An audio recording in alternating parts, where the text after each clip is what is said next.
She's going to be the moderator of Block 4. She's our new Chief of Translational Science. We brought her on to help us, enable further drug development. She's crushing it. We're so happy to have her. Anna's the founder of Justina Consulting, Jakaina Consulting, in which she provides services to companies that are interested in epilepsy and neurodevelopmental syndromes. She has served as the Chief Development Officer of the Lulu Foundation for over 6 years, in a role in which she still continues today, and as the former scientific director for the Spanish Dravet Syndrome Foundation for several years. So we're so lucky to have her. How about I just go? I'm going to give the first little bit bueno. Okay. So I'm just here to tell you, kind of sort of show the vision for the future. Right now, here's what happens. When children are diagnosed or individuals are diagnosed with Phelan-McDermid syndrome, there is a long process they go through. They're often start with their pediatrician, right? Many times it's many encounters with a pediatrician, and they're referred to a specialist, and often there are many encounters with a specialist or other kinds of healthcare providers. And eventually they're given some kind of diagnosis, and it's often the wrong diagnosis or an incomplete diagnosis. Then they're back to square one, where they're talking to their pediatrician and their specialist. Eventually, after maybe they undergo the wrong treatment, they are then referred for genetic testing, at which they finally receive that precision diagnosis. And then, as it is currently, there's really no treatment for Phelan-McDermid syndrome, right? So families end up utilizing sort of a trial and error approach. My personal experience with that has been, dozens of cocktails of anti-epilepsy drugs that still haven't managed to control his seizures, right? So we can do better. We know about this gene. We know a little bit about what it does in the brain. We actually know a lot about what it does in the brain. So why can't we have targeted treatments? So here's the vision for the future. We got rid of all of that.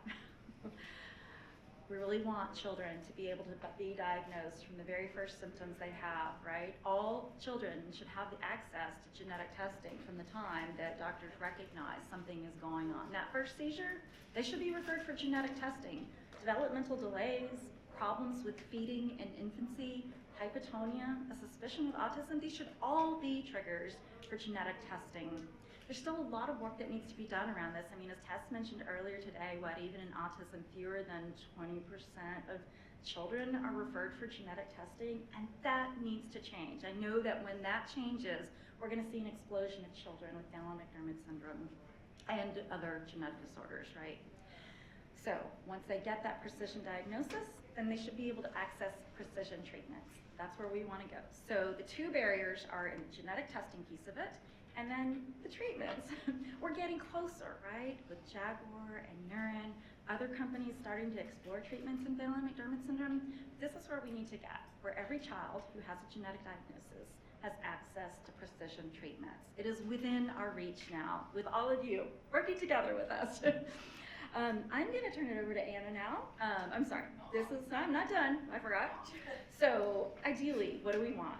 Treatments that address the underlying genetic problem and that we can give to very young children, babies even, right? And that can help them achieve a normal developmental path. That would be the ideal. We get those babies diagnosed right at birth or soon thereafter, and they can immediately access these transformative treatments. Then we also want medicines that address the underlying biological pathologies of PMS to help normalize development. So maybe it's not a treatment they get right at birth, but sometime in childhood they get medicines that can help them achieve more independence and autonomy in life. And finally, we need medicines that address the underlying biological pathology of PMS to treat the symptoms of PMS. And a perfect example here is my son Charles, who continues to have daily seizures, right? We need medications that work better for the treatment of epilepsy, and in Phelan-McDermid syndrome, we need treatments for sleep, for severe neuropsychiatric illness, or all of the problems that plague our children. So when you ask, what kinds of treatments do our kids need? Everything, all of it. Yes, the answer is yes. Okay, so Anna is gonna lead us from here. It's gonna be a panel discussion, so we invite the panelists to come on up. So this is the last session of today, and most of the time is going to be focused on the panel. We call it Building the Future, and that was the vision, and Roadmap to Cures. So I want to have it as tactical as we can. This is not about things that work, no, specific things we should be doing. And that's a lot of what I'm going to be asking you. So how is the question? It's not what we should, how we should do all that. And the goal is, okay, if we want to, should I introduce you guys? Yeah, maybe. Okay. Or maybe each of you can say, because no, I'm a Spanish speaker and I don't like the surnames here. So if you can just say name, affiliation. What?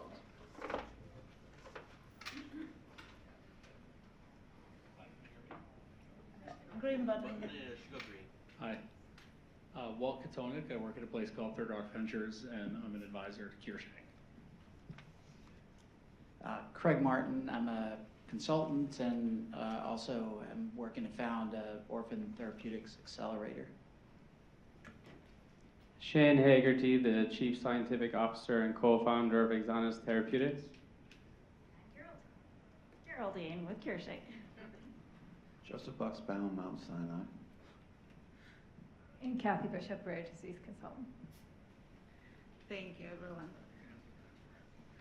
So we started this session with Geraldine giving us the vision of precision diagnosis and then precision treatments with access to everyone, which is a very important factor because we might have them, but then people might not access them, by 2030.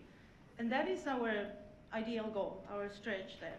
So to build that future, we're going to need to involve biotech and pharma industry because obviously we're going to need those treatments, and that's why I wanted to start with some of you coming from the industry, because I think it was Ed before that said that they started with more than 6,000 potential diseases and then they had to narrow down. So what we would like to do at CureSHANK is to make this disease not only tractable with all of that de-risking, but also attractive. How do we get them to choose this one? And that leads me to my first question, which is going to be to you, Shane. You work in a small molecule company. You have a class of small molecule drugs that could work for so many diseases. So you're asking yourself this question all the time. You're in a decision-making position. From your perspective, as someone that can make that type of choice, how can we differentiate Phelan-McDermid so that we get noticed? And perhaps from what you saw today, what is our good side, our bad side? So what should we have? What should we fix? That's a great question. I think it's been almost answered already by everything we heard today. I just want to say that Geraldine's vision is, inspiring and achievable because of the work that's been done by all of you in this room, because this is one of the first days that I've really learned a lot about Phelan-McDermid syndrome. Obviously, as a neuroscientist, I learned a lot about SHANK3 and autism, but today was a great, update on the progress that's been made, and I'm really excited about the promise of a first approval and a first gene therapy coming through the clinic in the next few years, and the groundwork has been laid, and I think this pipeline is very necessary. And as I said, I could just, whatever Ed said at the end of the last panel is exactly similar to our approach. If we were to de-risk our first-in-class KC2 potentiator drug for an indication, we'd want to know what models do people care about for showing efficacy, or which endpoint in a model. Is it a mouse model? Is it a human iPSC model that we could show a proof of concept or even benchmark or new mechanism of action against an existing therapy? That would be always a great place to start for us. And then after that, we've been looking at, is there a validated clinical trial plan or protocol or regulatory path? Yeah. And I think we just got a great overview of the impact that Acadia have had on the whole neurodevelopmental disorder space by getting that first approval. And that was a great insight today about the process and how to go about it. And that's really laid the groundwork for other neurodevelopmental disorders. So that de-risks the indications for everyone, because I'm the Chief Scientific Officer, but our CEO needs to convince venture capital funders to think that there's a viable, regulatory and clinical path to test your molecule. And it was great to learn about the biomarker progress, and I really loved the idea of inch stones, because longer trials are quite expensive, and that for a small company like we are, some of these costs are quite daunting and hard to justify and get people to kind of support that plan.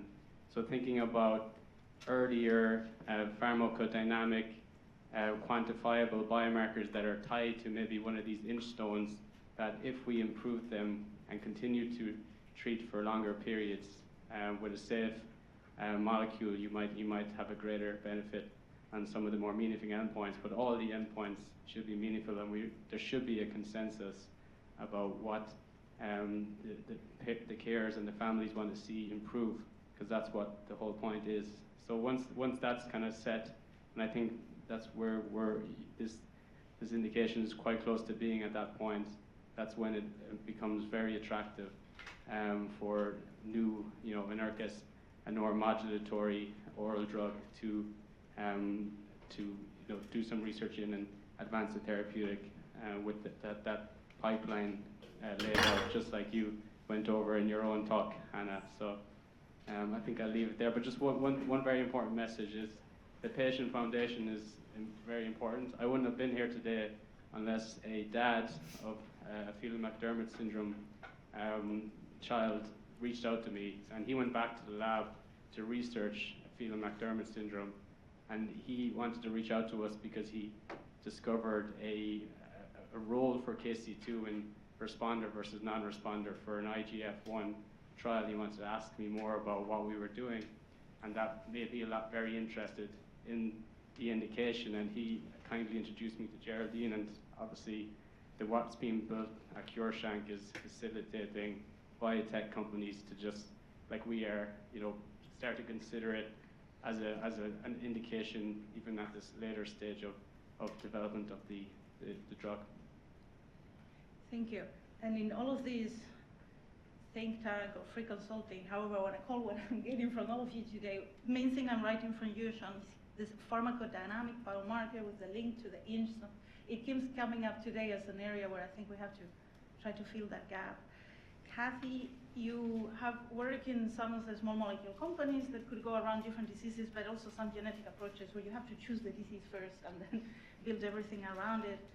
I'm going to ask you a similar question. From what you saw today, what would make you choose this disease? What are those good selling points or strengths of the field? And now, obviously, ask you the weaknesses. Yeah. So, super excited. Actually, you invited me, so thank you. And I love your story about how you got invited. I'll talk about the strengths first and then some gaps maybe to think about. One is this community, I think, is a huge strength, having such a strong patient advocacy group that brings all these people together, because it does take all these different groups. I was very impressed by the EEG biomarker data I saw today. I think that's, yes, super promising. That's why we all presented it. And really nice as an early biomarker. Some of the gaps, and when I thought about Phelan-McDermid before this, I totally agree with you on the genetic testing. I think there's confusion when companies look at the literature and say, how many patients are there? There's different reports, they're not quite sure. So that creates some uncertainty. I think getting to all patients, I just really believe in whole genome sequencing for all patients with seizures, neurodevelopmental delay as early as possible, and then we'll discover that there's way more patients. So I don't know how to get there, but that's really important. And solidifying that there are a robust number of rare disease patients with the disorder. And then clarity on, I think, what later stage clinical outcomes might be. And I'll just say they don't have to be perfect. So sometimes I've also developed the first drug for SMA, Spinraza, had to develop endpoints as we went along. Actually, the endpoint that the clinicians developed turned out not to be useful because the patients improved so much, everyone got to the max score. So we developed something else which was really simple, just can they sit, as we did the clinical trials. So it doesn't have to be a perfect outcome measure. Sometimes you discover it as you do trials and see what happens. But I think just clarity on that path is something to work on.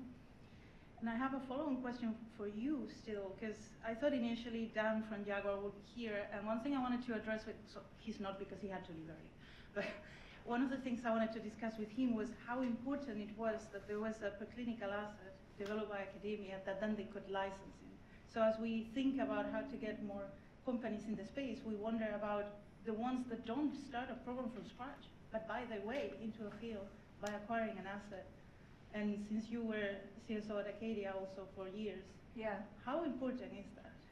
So I think programs can come from anywhere. So very open, they can come from companies, they can come from academia. The strongest way is through collaborations. So I led development of the first drug for SMA Spinraza. That was collaboration between Adrian Krainer's lab, he's actually one of the founders of Stoke as well, but his lab at Cold Spring Harbor and Ionis.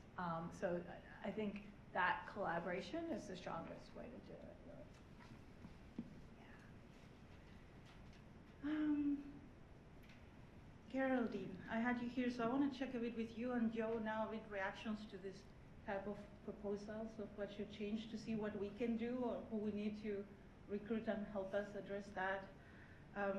About the role of patients, so CureSHANK is not a patient group, it's a MAM-run research foundation focused on SHANK3.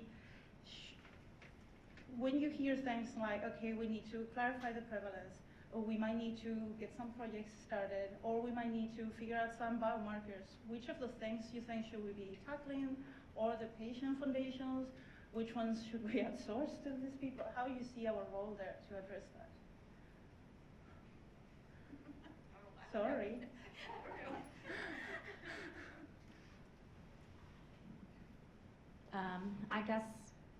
I guess one reason we organize this meeting is that we really want feedback from you all in the audience. We want feedback from academic investigators and companies about what might be helpful to you, and CureSHANK would be interested potentially in sort of orienting our efforts to address some of those areas. If there are projects that we can undertake to sort of broadly address sort of common areas of mutual interest among many companies, that seems like a no-brainer. We might create a program around that. So that's one of our hopes, right, from this particular meeting. Gosh, but in terms of the other, No, but that's one good one. So we can host. So a power of this type of multidisciplinary group is that perhaps we can tackle some of the questions that we couldn't do alone. And I think the main, a key value or main role for the patient community and the foundations is to be that host that can gather everyone. So if we can identify some of these key gaps in the field that we need to address, perhaps our main contribution is just to align everybody and bring them together. yeah, that was what Joe told me so many years ago. He said that I have moral authority and I should use it to pull the community together. He said that. He said it, not me. Can I add to that? Miss Moral Authority? I mean, it's a little odd to be having this conversation right now, because quite honestly, we've had this conversation for over 10 years, right? All of us as a community, including Geraldine and everybody else who's been doing this work. The RDCRN didn't come together on a whim, and that's been going on for 10 years. The creation of the work at the CBER Center has been going on for almost 20 years. And we've systematically asked the question about what do we need to do to move towards clinical trials. The reason there's a natural history study in PMS is because we all, as a community, decided it had to happen. The reason there are animal models, the reason there are biomarkers, the reason that there are any leads. I gave a talk at MIT, a rather infamous talk, a few years ago, where I talked about a syndrome called Mizuyev syndrome, and I went through everything we know about that syndrome, that we had a genetic biomarker that was 100% predictive, that we had animal models, that we had stem cells, that we had leads in it. And it was to pharma and to academia at the same time, biotech, and I said, my question to the audience is this a syndrome that, you know, biotech would invest in? Rare disorder, all the problems, all the pluses and minuses, and everybody said yes. And I said, surprise, it's Phelan-McDermid syndrome. And, you know, I got this kind of like, oh, I didn't know. And, you know, when we actually know a lot about prevalence. We have unbiased data from epidemiological studies. The real problem in my mind is that we have to educate people who are not, in industry who are really not paying that much attention, right? The first time we talked about clinical trials or Phelan-McDermid syndrome to companies 10 years ago, the answer I once got was, I spoke to our MD and they've never heard of it. I was like, okay, but there's literature you could read, right? Unfortunately, I do think industry is very risk averse in a way that academia is not. Academia is, that's the freedom of academia. You can go after things that, are kind of blue sky or pie in the sky. But I do think if I showed you my Mizuyev syndrome, Mizuyev in Hebrew means fake. So it was the fake syndrome. You would say, oh, PMS checks all those boxes, right? I mean, is it perfect? No, but it's pretty close to perfect. And the problem is just educating industry. And I think that's already happening. That's why suddenly, PMS is actually something the industry is paying attention to because of what the Family Foundation and academics have done over a decade of educating and saying, this is real, this is out there, this is, and unfortunately the questions that we cannot answer are, although we have some sense from, for example, what you heard earlier from Goping, what's the ideal age, right? And that's going to be a risk that we cannot avoid. We have to step forward, even not knowing how much recovery you're going to get if you start with an adult versus a late adolescent versus a child, right? There's a couple other questions that we just will not be able to resolve until we go to human trials. And if those are barriers for industry, it will not be done in industry. Regression is another one that I heard today that with my eyes from pharma would scare me when I'm thinking of a clinical trial, in particular open label, the thought of having a couple of the kids go into regression, and we might even think that our therapy has a big safety liability. It's a scary one, and I don't know how we can address that. We have good ideas on that too, right? So I think, pre-puberty, obviously there's less regression there. There are, again, the community's thought a lot about this because of Geraldine, because she had the moral authority. She was like kicking our. Thank you. By the way, when you talk about making sure we increase that awareness and the companies know about this disease, what's your guess about how many companies were today in the room? Yeah, because Geraldine knows it.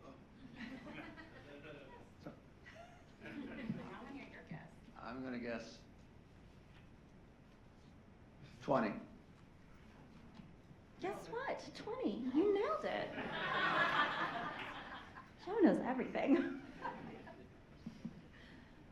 And you mentioned, Joe, a bit, would this disease be attractive for investment? And that was actually a good segue from another stakeholder in this field that we hadn't addressed so far. By the way, one stakeholder we wanted to get in the room, we couldn't, was regulators. We're hoping next year, but I might have some questions on that. I'll also pick your questions anyway. But from the investor side, I'd like to ask you about the financial considerations for developing therapy for a disease like this. We have two very different people from the investment. Well, Craig, I don't know if it's fair to pull you from investment, but I'm going to start with Walter, who's the most classical one. Third Rock Ventures is one of the largest healthcare VCs, and you guys are not shy of investing in rare diseases, on the contrary. So if you could talk a bit about not the science, but the business and strategy side for selecting a rare disease. So we heard the checkbox of how there is clinically, but more, other aspects, like on business, from the investor perspective, what would make a disease fundable? And I want to get a feeling for where we stack against that. How long do I have? I guess I'd start with sort of two frames and acknowledge it. I think there's a good reason that this feels like a very opaque thing. Like, why is a given disease able to attract dollars for product development? And I think ultimately it comes down to, sort of walk through some logic, but I think it comes down to the variables underlying it are just ultimately very subjective. Right? There's not a lot of simple 1 + 2 = 3 kind of math one can do while trying to develop an investment thesis around a given product opportunity. We live in a capitalist world. I guess we could debate whether that's good or bad, but it's the world we live in, so it's kind of just is right now. And people put dollars to work because they want return incentive. And the fact of the matter is, right now, with our high cost of capital and interest rates where they are, anyone who has capital to invest can invest in a lot of different things and get really good return without taking any risk, right? I mean, you can go buy mortgages at 8% and people pay their mortgages, right?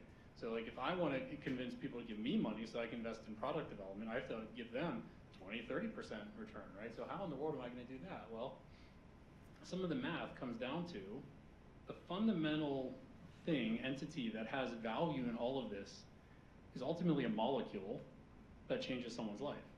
And so then we'll try to break that down mathematically, and again, it's all subjective, but we can convince ourselves there's a number you can put into a model, and all models are wrong, some are useful, try to get at least a useful one here. Like you can say, okay, well, if we make a really big difference in someone's life, it could be worth this to the person who holds financial liability for that person's healthcare. Okay, we can come up with a number there. And we can multiply that by how many patients we think there are. I appreciate no one really knows that for any of these diseases. Okay, well, we can come up with a number and say that's the maximum opportunity. And then you start go to the other side of the equation and say, what is it going to take to deliver that kind of product? And that's where so many of these variables, and it just feels very uncertain. And I think that uncertainty is the really hard part, right? You know, what does a clinical trial look like? We talked about that. I think EEG is going to be a huge breakthrough here, but I think that's one of the big uncertainties, right?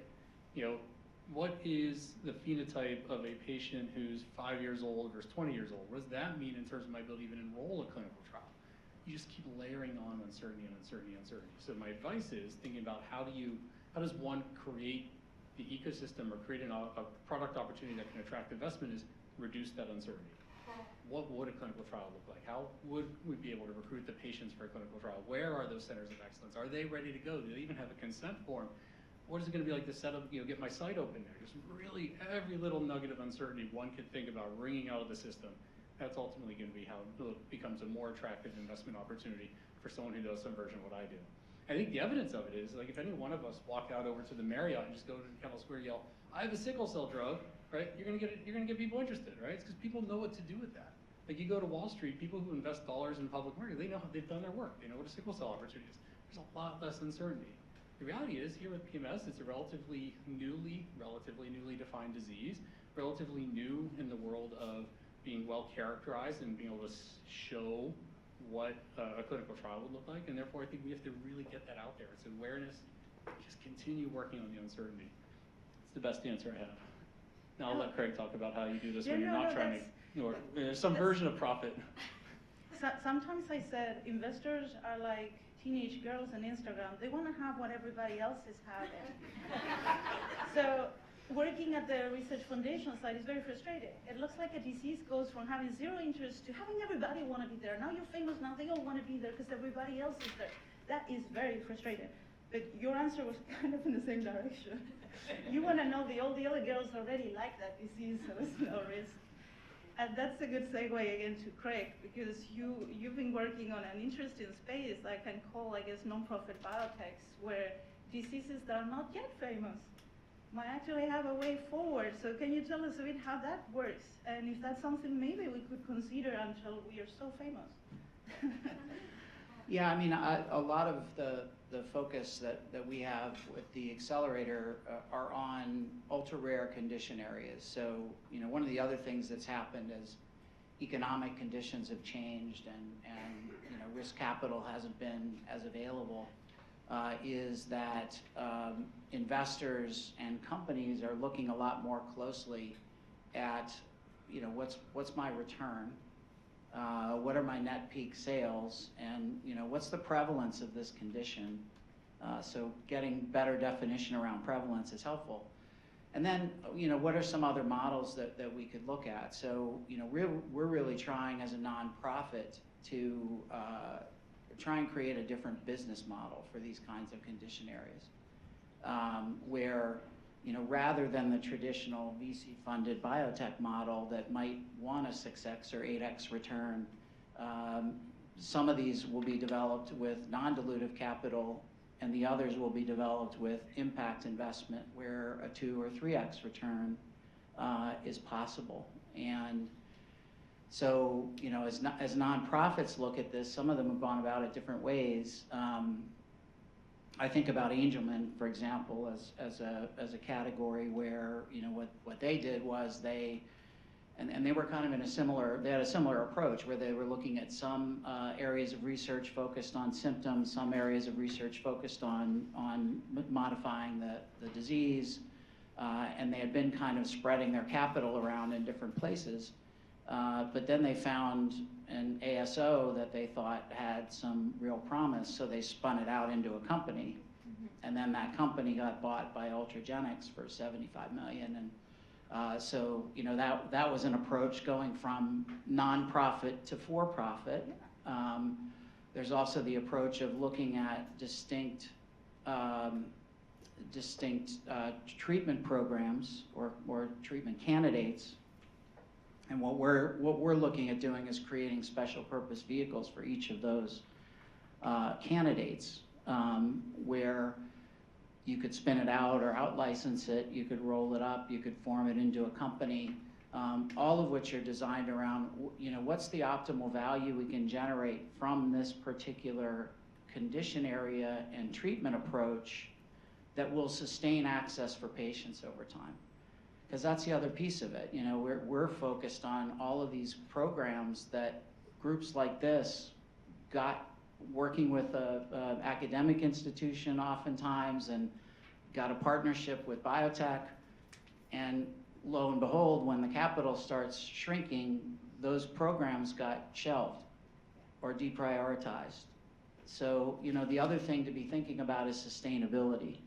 How can we negotiate agreements where we can claw back IP, for example, if this does get stalled? How can we negotiate agreements where some of the value returns to us and it still is attractive enough for an industry partner or investors, but also provides that sustainability so that we can help fund other treatment approaches that may work if that one doesn't, or even if it does, but it's not disease modifying. How can we continue to fund other programs that might be? So I think there's a lot more creative thinking now going into you know, what are some of the models that might work, because there's a recognition that the traditional model really isn't working that well. Indeed, and I like that it connects with what I was saying before about starting some assets that might be still a bit more risky, so investors wouldn't come in, bigger companies wouldn't come in, but once you start the first part of that, it might still find a way to that more classical development. So it's again tackling another type of risk. Looks like a lot is about risk. Thinking that we're missing that stakeholder, which are the regulators that I would have liked to have, but we don't. I'm thinking of asking that question to the room, given that there are so many senior people from industry. If we wanted from the community to de-risk some of the clinical questions that regulators might have, some of the things we've already done, that was before my time, but I'm counting it. We've already done PFDD meeting, for example, with the voice of the patient report, things like that, how can we help de-risk that part? Because it seems that a lot of the conversations and issues are behind closed doors between FDA or MHRA, EMA, and companies. How can we help de-risk that one? Tactical advice, how? And some of you are sitting in this panel, but some might be in the room. I'll give you a quick one. Make it doable. Oh, it is doable. You know, what's been done in Fragile X and Angelman syndrome and Rett syndrome is patient advocacy established a registry of all affected individuals and then began to really educate from within about what does it mean to go from being a patient to being a research subject, and begin to cultivate that mindset within the individuals in the registry so that clinical trials could be executed in that therapeutic area. So one of the things you'll need to do moving forward, like, you know, 1-year benchmark, 3-year benchmark, is to really enhance the robustness of patient registries, education about what it means to be a participant in a clinical trial, placebo effect and how to mitigate placebo effect. And then you're going to need to accommodate multiple sponsors wanting to recruit simultaneously so that you can have, I mean, what's emerging from this is small molecules, ASOs, cell therapies, which we haven't talked about, RNA interference, gene therapy, obviously. I mean, there's going to be multiple shots at goal. That's your aspiration right now. So to execute on that, you are going to need to get this clinical trial readiness piece enhanced.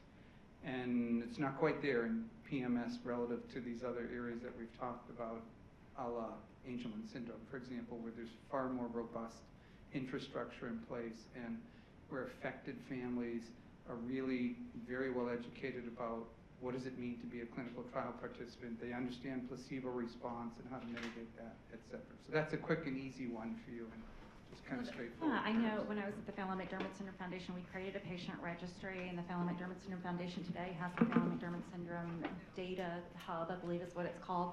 So I know they're working on that piece, and of course there's the Developmental Synaptopathies Consortium. I think maybe the education piece of the community, that is something we can still, work on really well. But I think in a lot of ways we have some good things with like the DSC and the Data Hub. So definitely something to talk with you more and learn more about what Angelman is doing. We're definitely open to that. But I did kind of want to, on the point of the DSC, Mustafa, can I just hand you the mic and you can tell us about data that's available for companies? And also clinical trial readiness, the number of sites. It's all been done. Yes. So I'm going to, respond to Joe's comments. I think it's really important to have the patient community ready for clinical trials. There's no question on that. But my observation, having been involved with a number of rare diseases over the last whatever number of years, is that PMS community is one of the most motivated. For the Developmental Synaptopathies Consortium, we recruit tuberous sclerosis patients, P10 patients, and PMS patients, and the easiest recruitment has been in the PMS, year after year. So I think there's a relatively well-educated community. It definitely needs to be expanded on, like you said, for multiple shots on goal. But it's a quite well-organized and motivated community, in my opinion. Multi-site. Right. So the other advantage compared to things like Angelman's was we managed to form a consortium of several sites, and we worked together for the past 10 years, standardize all those sites in terms of collecting data. This includes phenotypic data, genotypic data, biomarker data, just like April mentioned, some imaging data, not huge amounts.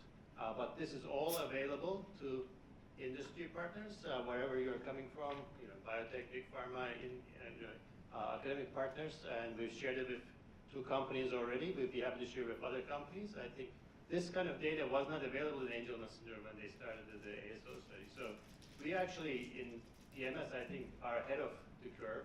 And these sites are ready to take on clinical trials because we actually have quite a bit of contact with the patients already. So I think there are several advantages in PMS that put PMS at the top of the list from my perspective.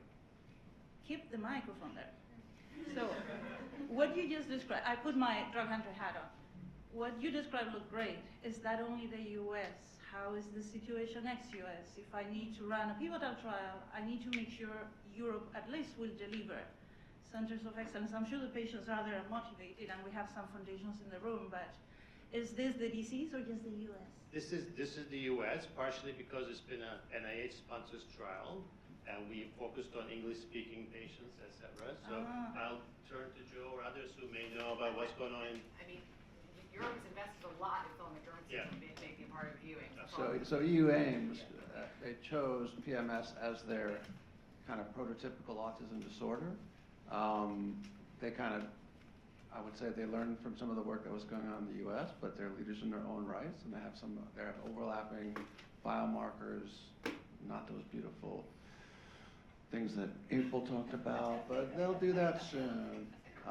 And so EU aims and a broader network has actually embraced PMS there, and there's I think there's good opportunities for going back and forth. But there's also, we talked about how important the advocacy groups are. There's foundations in Brazil, Spain, France, now Portugal as of like last week. So there's a huge amount of Many, yes. Motivating groups. Yeah, and all of that looks good, but when you have to run the trial, if I had a company now ready to run a trial and I ask in Europe what would be the hospitals, the number of patients, my feeling, but I haven't looked enough, is that probably they're also ready to give a list and for that to be actionable, but I don't know how we'll connect it. I'm thinking of things like some of the scales, if they have not been validated in other languages, that has been a mess in several other programs, so maybe we want to take a look at that part. I mean, there's discussion about a trial in Spain for PMS, right? There already have been. You want to stand up? These are 2 moms that are involved with the Spanish Foundation. Why don't you introduce yourself at least? We can do simultaneous translations. Yeah, Si okay, quieres perfect. que Well, my name is Sarah. I am Vice President for the Spanish Association, and stay with me. Juani is another mother for children with PCM. Okay, pero traduzco al español. Bueno, desde la Asociación de España somos aproximadamente 200 socios y bueno, pues damos cobertura tanto a familias españolas como a latinoamericanas. No sé si... Well, in Spain they have about 200 families, and they also connect and take care of the Latin American families. That's normal because of the language. Usually also the French get all together, all the francophones, the Alliance francophone is also common. no sé muy bien qué...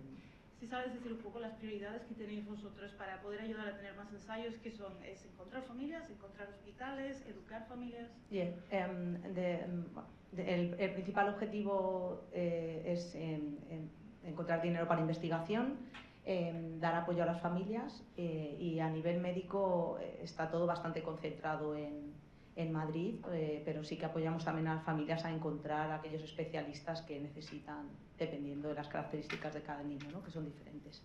Pero para facilitar ensayos, tenéis... Hemos dado becas también, estamos colaborando con Carolina Betancourt desde Francia, que está haciendo también ensayos con ratones allí en algún proyecto europeo, y hemos dado nuestra primera beca también predoctoral para hacer un ensayo directamente sobre ratones también.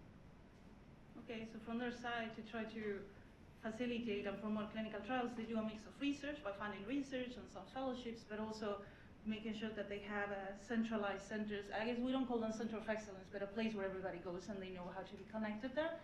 And I had there and stay connected internationally to be then connected with the other clinical trials.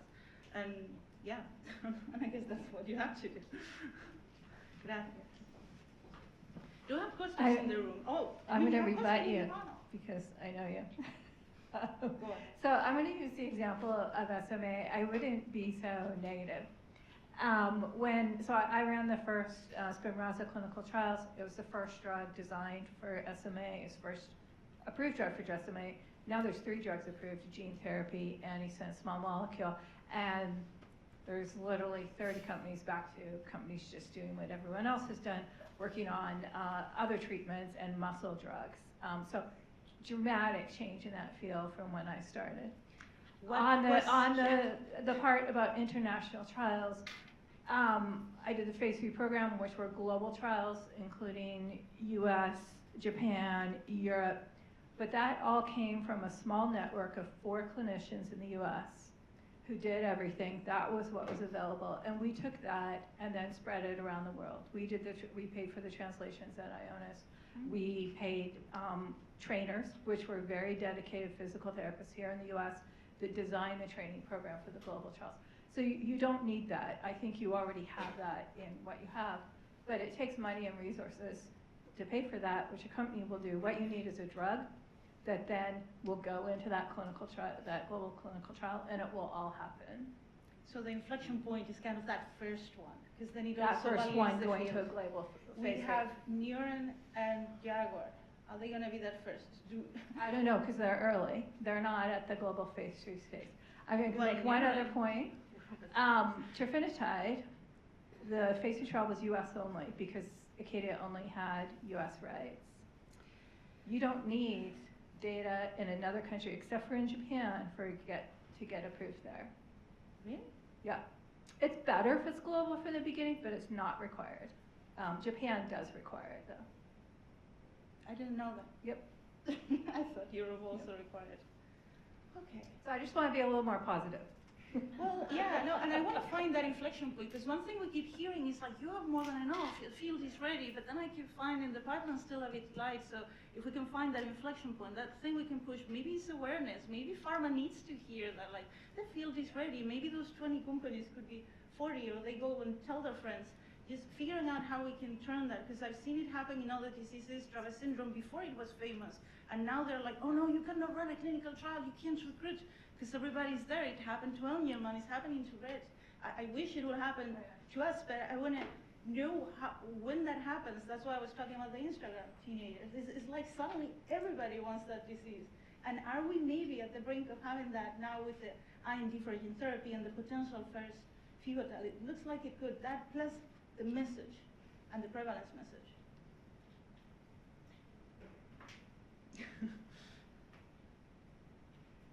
This is it. You're living it. This is the moment. We're on the other side. And on a positive note. No, that's good. Yes. Okay.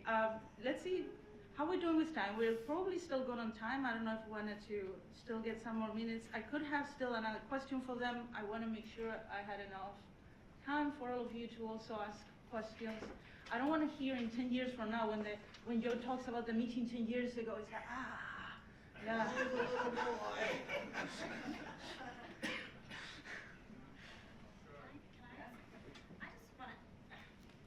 I just want to ask a question, and this is probably to Joe, Mustafa, and Raina back over there in the corner.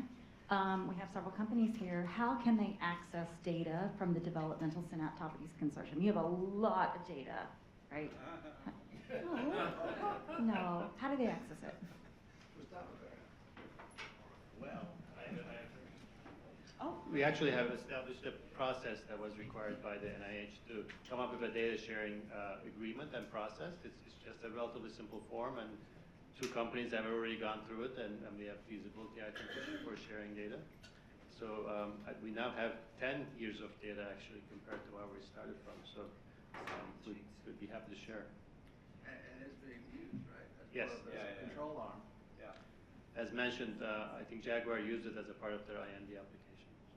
And how do people reach out to Raina then to get the data? Yeah, to Raina or any one of the investigators that we can funnel into Raina. Yeah. I think they need an investigator sort of sponsor, right? There's some. I think you have a process. There's a process, in short. Yeah. All right, just reach out to Brian. Talk to Raina. People just email me, but maybe we do have it on the website, on the Developmental Synaptopathies website from RDCRN. So.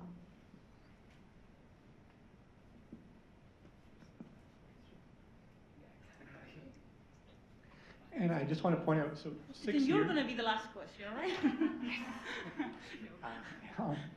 So just for a point of context for everybody, 6 years ago, about 6 years ago, 7 years ago, I attended the first PMS conference for me in Houston, and it was just after my daughter was diagnosed. And I remember, CRISPR had just come out, recently, a year or 2 before. And I remember talking to the researchers there at that PMSF conference about gene therapy. And they just looked at me like, this guy doesn't know what he's talking about, he's a dreamer. Oh, we're like 15, 20, it's just starting. It's like we're not, and nobody talked about gene therapy that entire conference, pretty much. And here we are 7 years later. So I think what you're looking for, you just don't see it because you're in it. Yeah. But I see it. It's happening. I mean, thank you, everybody.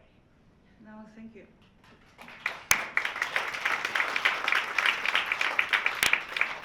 But my question was, is it possible to get somebody from the FDA to come to one Yes, of these? if we need them, if we give them enough notice, yes. But we started preparing this a bit too late.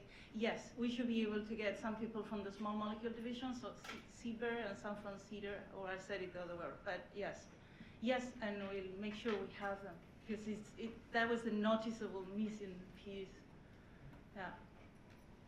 Can I add to that point? I think Spinraza, I think the SMN domain is what changed everything for all of us. We were very concerned and skeptical. Obviously, SMA is very different than Phelan-McDermid syndrome, because a lot of the kids didn't survive, right? But, it changed everybody's thinking, right?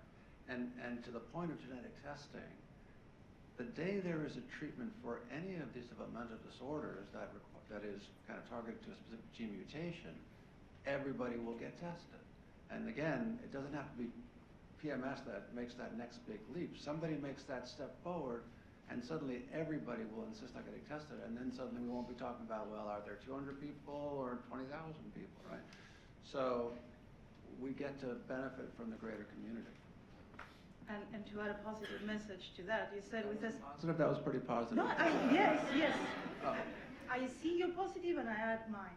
So you said for SMA that it changed everybody's thinking, and I think in the recent year, perhaps with the gene therapy trials for Rett syndrome, the ASOs for Angelman, we start seeing that the window of time where you can really get that biology to give you back is much larger than we thought, and that perhaps the mice are even lying a little bit, and we can get even more in the clinic. So that's all happening right now, and we're living it, as you said. And I think with that, we give the mic. Okay, great. Good news is we are at the end of the day, and my concluding remarks will not take 30 minutes. That's good news. First of all, thank you. Everyone who is here today from as far as Spain and westward as far as West Coast. Thank you for traveling over here. We are absolutely pleased and thrilled that we were able to host about 100 of you as our guests today. As was mentioned earlier, 20 companies were represented in this room, and many young investigators, in early stages of their careers. We are grateful for you coming. We are, of course, indebted very deeply to scientists from around the world and many places in the US who've dedicated their careers to our syndrome and our kids. We've traveled a long way with you.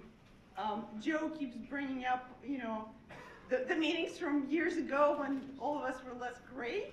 And I did remember that meeting in 2011. Geraldine and I were there. I think I was like 2 days from my due date with my younger child, so that was 13 years ago. And we were in the room with many scientists, and at the time there were no companies represented. There were researchers from academia represented, and no papers have yet come out on a knockout mouse model. So 13 years hence, here we are. We have very robust advances that have been made. So just some highlights from the day, because it was such a full and complete day, you probably forgot how we started. We started with talking about clinical manifestations of Phelan-McDermid syndrome and what are the implications for coming up with clinical outcome measures that are meaningful in clinical trials. We had a panel of preeminent leading clinical experts in Phelan-McDermid syndrome, and you were able to ask them questions. We moved on to discuss the underlying biology of Phelan-McDermid syndrome and the translational aspects of this biology. And again, just the star power of scientists that we had here in the room, and we were able to hear from them firsthand what the underlying biology is and how we address it and how we resolve some of these deficits. That's just an amazing opportunity to be here for this. We also heard about the progress that's been made and how we have 2 companies, one of them ready to start a pivotal trial, one of them ready to start or file an IND for the first gene therapy trial. That is just tremendous progress for us. And we had an award ceremony, which is our first, because this is our first meeting, and hopefully the awards were sort of good enough so that people actually think that it's valuable to try for them the next time around. So next time we have this symposium, hopefully, an award is something that you kind of look forward to, and if you get it, then you take pride in it.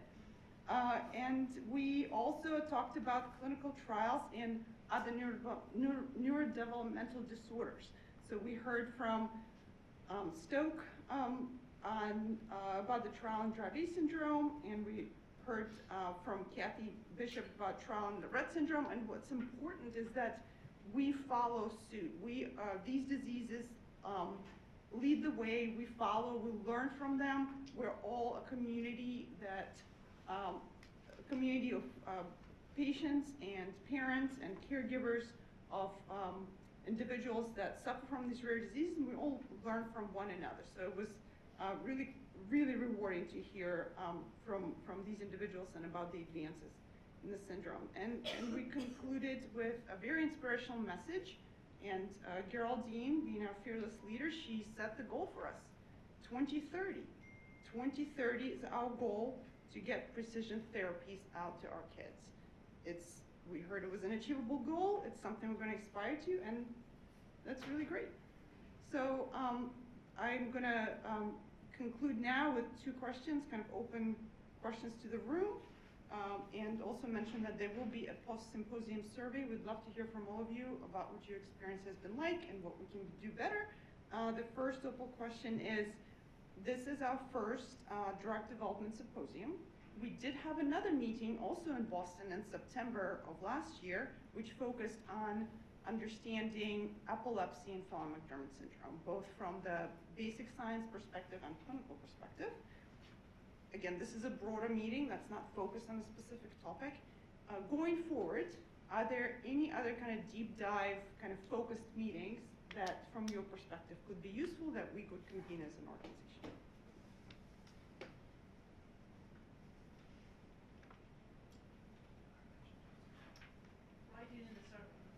What's that? Then think and write it in the survey. Yeah. Oh, think about it, write it in the survey. If you don't want to kind of voice your opinion now, that's totally great. And then the other open question is, it was a little bit addressed in the last panel, but we as an organization are set up to resolve bottlenecks that are common to companies that are interested in establishing programs in Phelan-McDermid syndrome. So what are some of the key kind of cornerstone projects that we could undertake and we could fund as CureSHANK that would facilitate the translational efforts? And again, if you want to stand up and make comments, that's great. If you want to think about it and write in the survey, that's great too.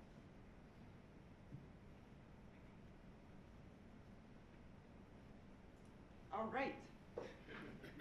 This concludes our first, maybe annual, we'll think about it. Annual, maybe annual, maybe biannual symposium. I think we might have a question in the post-survey conference. Do we have a question there about where we should have our next meeting? Is that yes. One of the, I think we would like to go to Europe or West Coast, let us know. Oh yeah, I went to New York. Okay, Talia said I'm supposed to tell you two things, or I'll just have her come up here and tell us. Okay. This will be super quick. There's a QR there. It's also in the links, the link to all the links landing page. Not only for the symposium, post-symposium survey, which definitely please fill it out, but we are hoping that a good number of you could maybe participate in, it's a thing called Story Prompt, where it's like a super easy to use app, and we're basically just asking you two questions. The first is kind of like, you know, what were your favorite parts of the symposium, what was the most meaningful, etc. And then the next one is about, you know, how in general is CureSHANK helping your work, how is it relevant to you, how are we helping accelerate treatments for Phelan-McDermid syndrome. It allows you to sort of just like do a real quick video answer on your phone, and then you just hit send, and it just like automatically comes to us, and it would be so helpful to us to be able to use for promoting, spreading awareness of what CureSHANK is doing, because now it helps us to raise funds, which obviously it takes funds to put on events like this and all the other things that we've been doing, all the projects, the research grants, all of that stuff. And so if you guys value what CureSHANK is doing, we would really appreciate it if, you know, we could have some of that stuff that we could use to promote what we're doing. Thank you. Yeah, thank you. Finally, one last comment. We have a ton of Stanleys that are still over there. Now, based on my math, we should only have like 2 or 3 of those left at the end of today. So be sure to grab your Stanley. And when you're drinking your cold water from your Stanley, I want you to think about Charles. He has a team of caregivers that are all college students, and they're all like really cute, energetic, and bright, and they all walk in with their Stanley cup every day, and every day Charles wants to drink from their Stanley cup.